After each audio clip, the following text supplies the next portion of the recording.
nama saya Wigel Juslin. Saya dari 11 MIPA 3 ingin menjelaskan tentang makanan. Yang pertama yaitu pengertian makanan. Makanan adalah zat yang dimakan oleh makhluk hidup untuk mendapatkan nutrisi yang kemudian diolah menjadi energi, karbohidrat, lemak, protein, vitamin, dan mineral. Merupakan nutrien dalam makanan yang dibutuhkan oleh tubuh.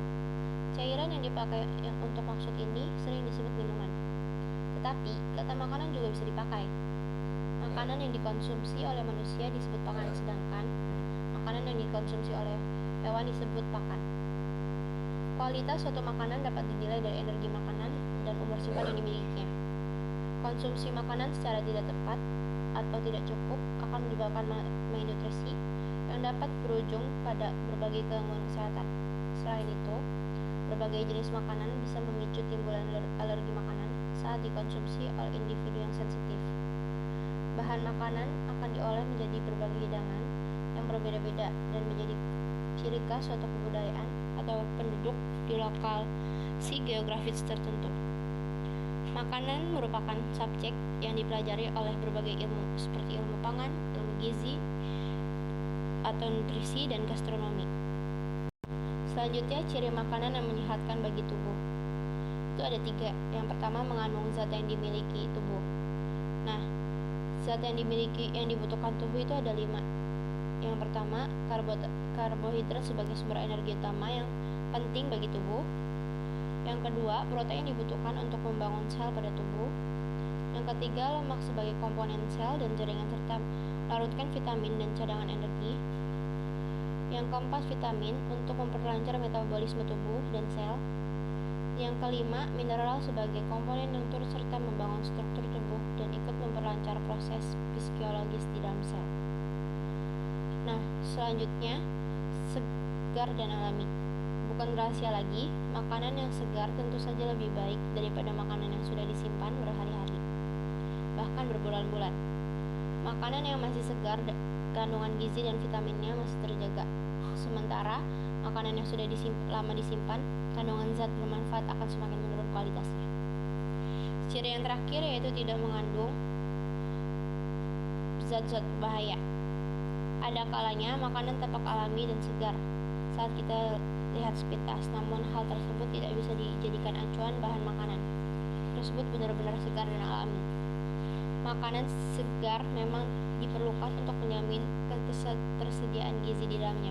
Akan tetapi, apabila kesegaran yang tampak tersebut disebabkan oleh faktor lain yang merupakan perlakuan khusus pada bahan makanan tersebut, misalnya bahan makanan yang berasal dari tumbuhan yang tampak segar dikarenakan pertumbuhannya dibantu oleh pemberian pestisida, namun pemberian pestisida ternyata berlebihan.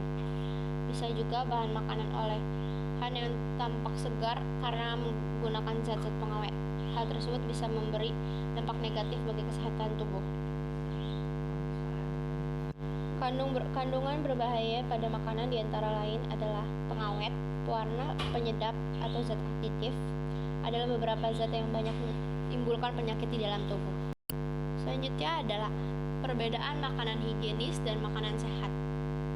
Nah, makanan higienis adalah makanan yang tidak mengandung racun atau zat yang tidak membahayakan kesehatan serta tidak mengandung kuman penyakit. Sedangkan makanan sehat merupakan makanan yang bebas dari bahan yang berbahaya dan mengandung gizi yang bermanfaat untuk tubuh kita. Bahan berbahaya yang dimaksud seperti pewarna MSG, pengawet, dan pemanis buatan. Sedangkan gizi yang bermanfaat bagi tubuh seperti yang mengandung protein, karbohidrat, lemak, vitamin, air, dan mineral. Selanjutnya ada fungsi-fungsi dari protein. Ada 5. Yang pertama, perbaikan dan pertumbuhan. Protein seringkali disebut dengan fondasi zat bangunan dalam tubuh manusia. Bagaimana tidak, proteinlah yang berperan aktif dalam memelihara jaringan tubuh, mulai dari rambut, kulit, otot mata, dan sebagainya. Untuk itu, protein sangatlah dibutuhkan oleh anak-anak. Ibu hamil juga wajib mengonsumsi banyak protein agar janin yang dikandungnya dapat tumbuh sehat dan lahir sempurna.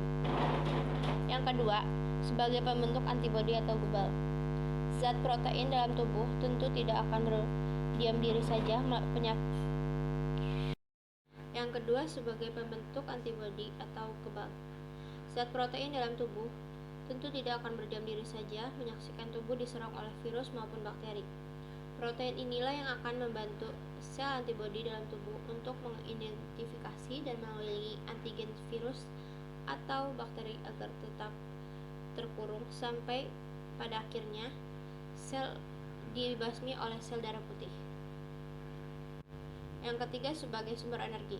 Tidak hanya karbohidrat, protein juga dapat digunakan sebagai sumber energi dalam tubuh manusia. Mengonsumsi makanan yang mengandung protein tinggi dapat membantu manusia itu sendiri untuk merawat jaringan dan fungsi tubuh lainnya. Selain itu, protein berlebih pada tubuh akan dikonversi menjadi lemak dan menjadi sumber energi cadangan untuk tubuh. Yang keempat ada membantu